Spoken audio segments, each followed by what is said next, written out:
Remember normal? When did being normal get canceled? Normal, by the way, is my gender identity. Misgender me at your peril. What makes me normal? Well, I'm in a monogamous marriage, and I intend to stick with it until death do us part. I'm a proud husbosexual. That means I'm only attracted to men who identify as my husband. We have 5 children. Each of them remains the sex they were born. The only flag we fly has 50 stars and 13 stripes. We are trying our best to instill Judeo-Christian American values in our kids. You know, stuff like every human being is created in the image of God, personal responsibility, life, liberty, and the pursuit of happiness. We hope they marry young and produce a lot of grandchildren for us to dandle on our knees one day. Trigger warning, I also stayed home to raise my babies. Compared to most women my age, all this makes me a radical, an extremist, or as I call myself, a domestic extremist. The funny thing is, I am not classically domestic.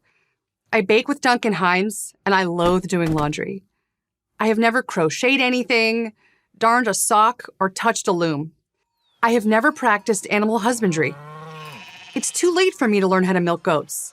You're welcome, goats. In fact, I spent my entire life in big cities, where tending the plants is something the gardener does.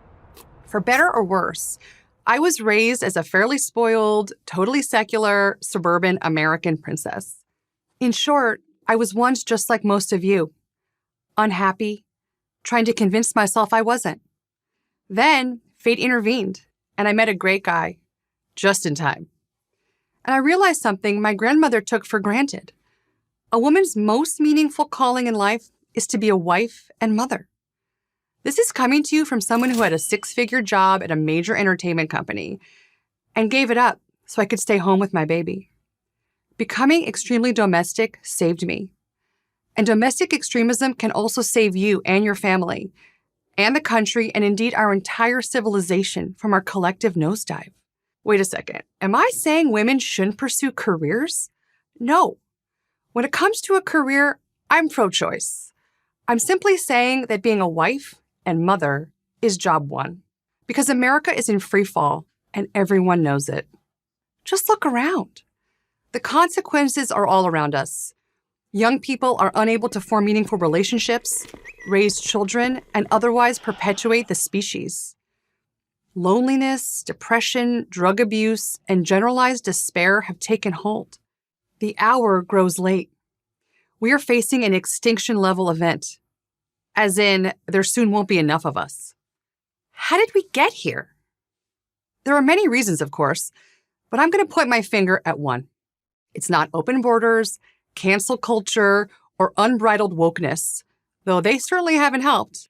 Instead, it is feminism and all its empty promises that has nearly erased the point and purpose of being female. And when you do that, things tend to go sideways. The endless cries for more girl power and female empowerment have led directly to the creation of today's dystopia. Even worse, these fanatics had a 50-year head start. We must therefore take the culture fight to them if we hope to reclaim our country, our children, and our true power as American women. We need to woman up. We need to lean in to the very essence of our being, to commit to a lifestyle that is not always the easiest choice, a lifestyle that may bring you little social media glory and will make you a pariah in certain zip codes. We need more women to choose domestic extremism, to become more domestic, in other words. Becoming a domestic extremist is so simple that you can start today.